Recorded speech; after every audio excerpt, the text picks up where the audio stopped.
Você sabe o que acontece com os resíduos que geramos? Sejam eles sólidos ou líquidos, produzidos em casa, nas indústrias ou na agropecuária, eles não podem ser descartados na natureza sem cuidados. O Laboratório de Biotecnologia Ambiental, o IBIOTEC, cria soluções ambientalmente amigáveis que transformam poluentes em substâncias menos agressivas, ou até em combustíveis, energia ou adubos. Esse laboratório ele começou foi em 1997, né? Então há mais de 20 anos aí que ele está ativo, né? Ele foi fundado pelo professor Hugo Moreira Soares, na época que ele recém tinha entrado na UFSC. Inicialmente o foco era só tratamento utilizando ferramentas biológicas para o tratamento de resíduos, e hoje em dia a gente usa tanto processos biotecnológicos e com alguns processos físico-químicos, né? Então a gente resolveu abrir esse guarda-chuva para angariar mais recursos e mais projetos, né? O laboratório fica localizado no Departamento de Engenharia Química e de Alimentos da Universidade Federal de Santa Catarina.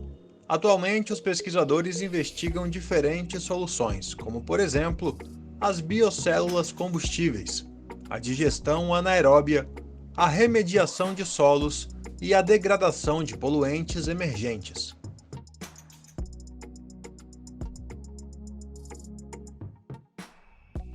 O foco delas principal é produzir algum tipo de energia, né? Eles têm as biocélulas combustíveis, né? Então, para produzir um tipo de energia.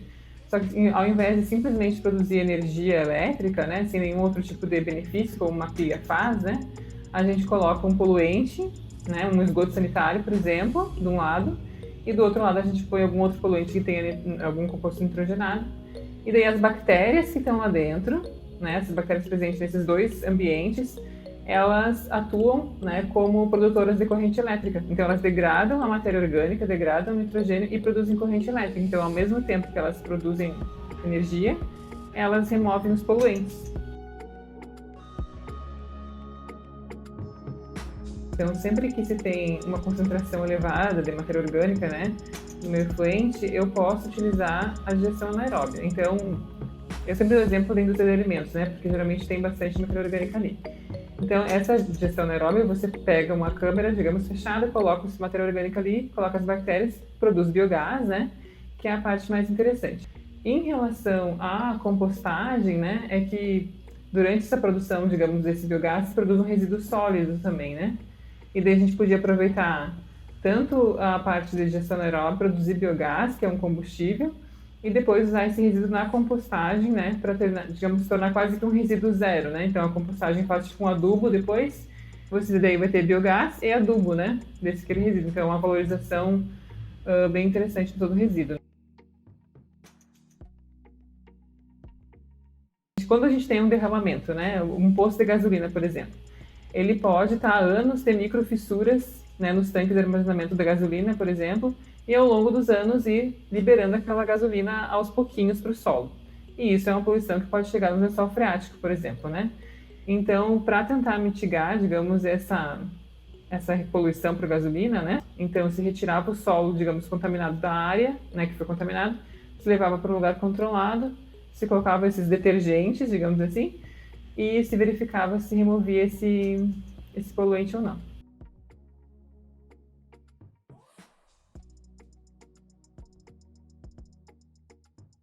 Primeiramente, né, o que são poluentes emergentes? São todos aqueles poluentes que eles estão em concentração muito baixa na natureza, né, muito baixa, em nanogramas ou microgramas por litro, e eles são considerados, ainda não são considerados por legislações ambientais, né, então eles são poluentes emergentes.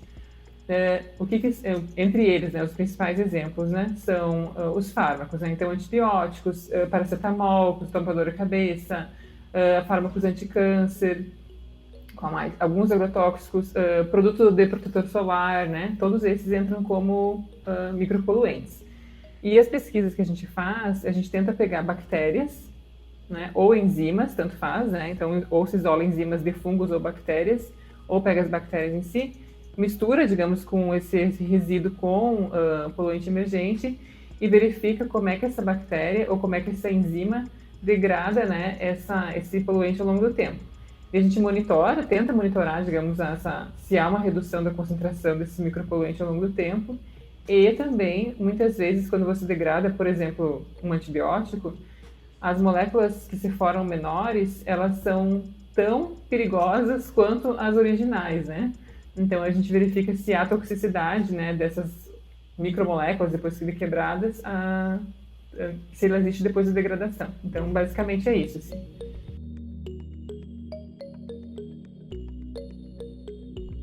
Eu acho que hoje em dia a gente tem mais alternativas, né? A gente tem... O que se fazia antigamente? Se simplesmente, por exemplo, eu tenho matéria orgânica, né? Por exemplo, que é um poluente bem comum, ou nitrogênio, por exemplo, né? São dois poluentes clássicos, digamos assim, né? Antigamente, a única coisa que se pensava é remover. Se eu tiro isso da água, tá tudo certo. Hoje em dia, o foco não é simplesmente remover, é valorizar, né? Eu pego esse resíduo e transformo, como eu falei, no biogás, no biocombustível, ou removo esse nitrogênio da água e transformo ele num adubo e algum produto que eu possa agregar um valor em cima disso, né? Então, eu não posso dizer que a poluição está diminuindo, né? Porque a população mundial aumenta e com o aumento da população mundial, a poluição ela vai junto, né? Ela é proporcional praticamente, né? O que se tem são ferramentas mais eficientes para tratar esses resíduos que a gente produz, né? Então, acho que vai muito da consciência de cada um, né? Na questão do consumo, de como que vai dispor os seus resíduos, né? E aí a gente consegue trabalhar junto.